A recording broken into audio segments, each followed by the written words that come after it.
Hello friends. अभी तक हमने जाना क्राइम के इंट्रोडक्शन और उसके एलिमेंट्स के बारे में।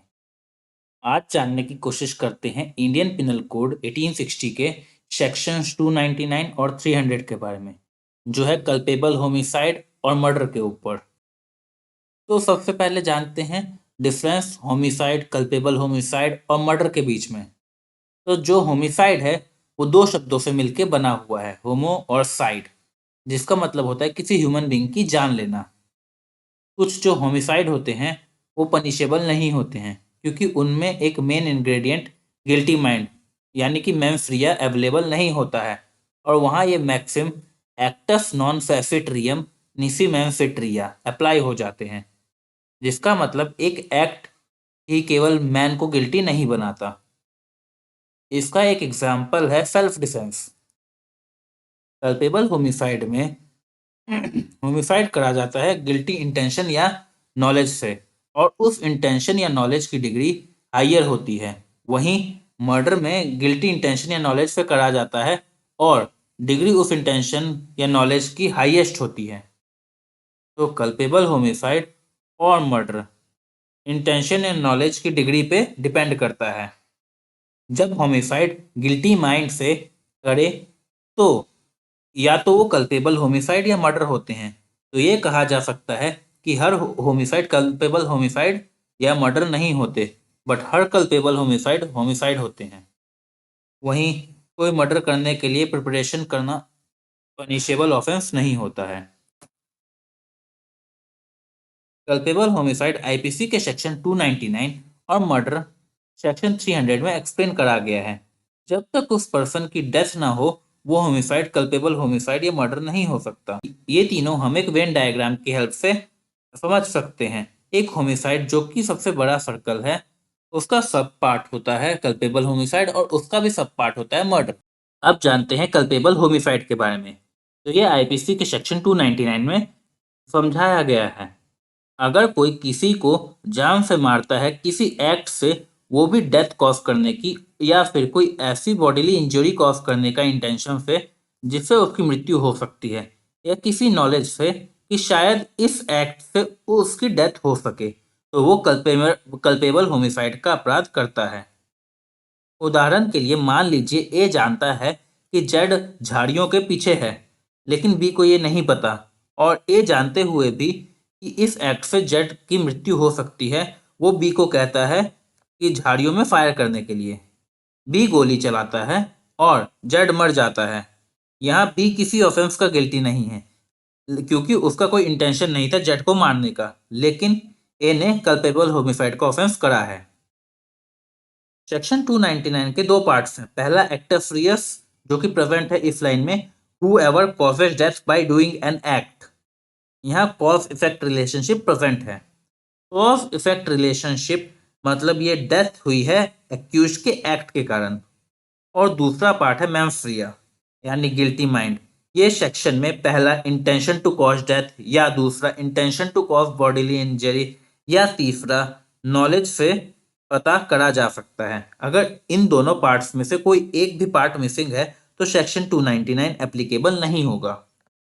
मर्डर को आईपीसी के सेक्शन 300 में एक्सप्लेन करा गया है। इस सेक्शन के अनुसार कल्पेबल होमिसाइड मर्डर होगा अगर फर्स्टली डेथ हुई हो जान से मारने के इंटेंशन से, सेकेंडली उस इंटेंशन से ऐसा बॉडीली इंजरी करी गई हो जो ऑफेंडर को पता हो जिससे उस पर्सन की डेथ हो जाए, थर्डली किसी ऐसे इंटेंशन से कोई बॉडीली इंजरी करी गई हो किसी पर्सन को, और वो बॉडीली इंजरी सफिशिएंट हो किसी ऑर्डिनरी कोर्स में डेथ कॉज करने के लिए, और फोर्थली अगर कोई पर्सन कोई ऐसा एक्ट कमिट करता है जो इमिनेंटली डेंजरस हो और वो हर प्रोबेबिलिटी में डेथ कॉज करे, या कोई ऐसी बॉडीली इंजरी जिस पर डेथ हो सकती है और बिना किसी एक्सक्यूज के वो एक्ट कमिट करे जिससे वो रिस्क हो डेथ होने की, या कोई ऐसी बॉडीली इंजरी होने की जिससे डेथ हो जाए।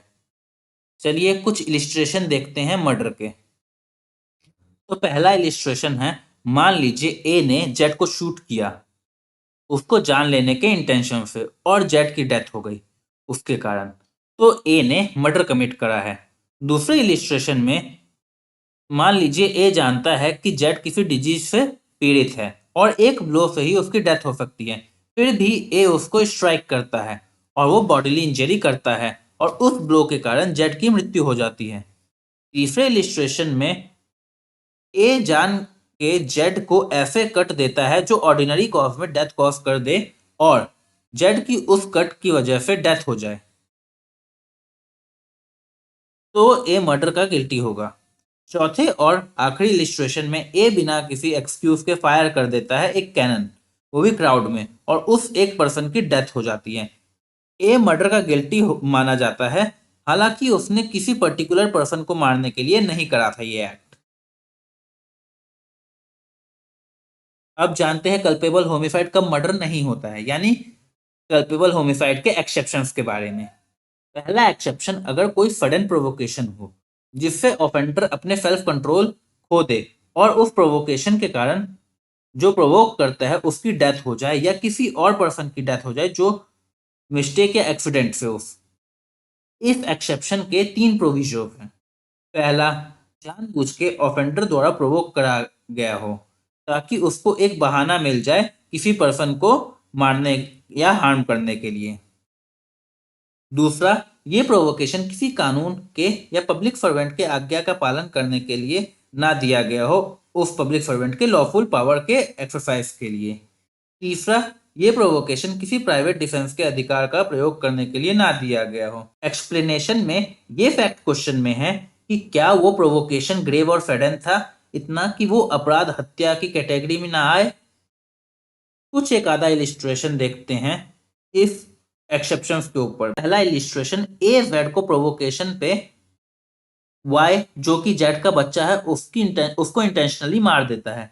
ये मर्डर है क्योंकि प्रोवोकेशन वाई द्वारा नहीं जेड द्वारा दिया गया था और वो डेथ एक्सीडेंट या मिसफॉर्च्यून के कारण नहीं हुई थी। दूसरे इलिस्ट्रेशन में वाई ए को सडन प्रोवोकेशन देता है।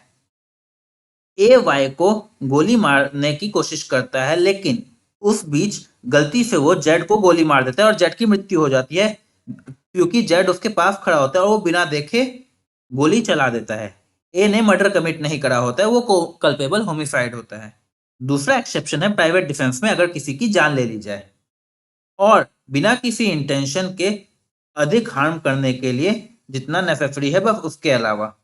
इलिस्ट्रेशन के लिए जेड ए को हॉर्स व्हिप करने की कोशिश करता है, उस मैनर में नहीं कि वो ए को ग्रीवियस हर्ट करे। ए पिस्तौल निकालता है और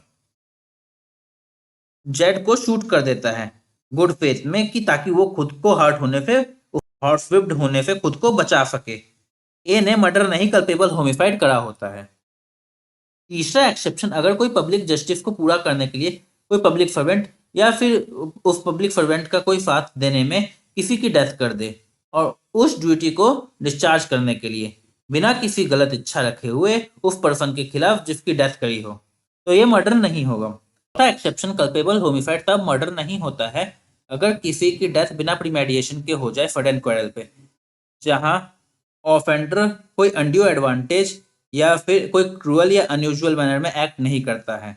एक्सेप्शन वहां लागू नहीं होता जहां पार्टी द्वारा प्रोवोकेशन या पहले असॉल्ट किया गया हो। पांचवा एक्सेप्शन है, कल्पेबल होमिसाइड तब मर्डर नहीं होता है अगर जिस पर्सन की डेथ हुई हो वो 18 साल के ऊपर हो और वो डेथ या डेथ के रिस्क से सफर करता है अपने खुद के कंसेंट से। इलिस्ट्रेशन के लिए ए के इंस्टिगेशन पे जेड जो कि 18 साल से कम है वो सुसाइड कर लेता है। यहाँ जेड इनकेपेबल होता है कंसेंट देने के लिए अपने खुद के डेथ के लिए, तो यहाँ ए पे एबेटेड मर्डर का ऑफेंस चार्ज करा जाएगा। तो दोस्तों ये था डिटेल्ड वीडियो सेक्शन 299 और सेक्शन 300 इंडियन पिनल कोड के ऊपर। तो कमेंट करके अपनी राय जरूर दें और लाइक और शेयर करना ना भूलें अगर आपको ये वीडियो पसंद आई हो। विधिक पीडिया को सब्सक्राइब जरूर कर लें और बेल आइकन भी दबा दें। विधिक पीडिया को देखने के लिए धन्यवाद।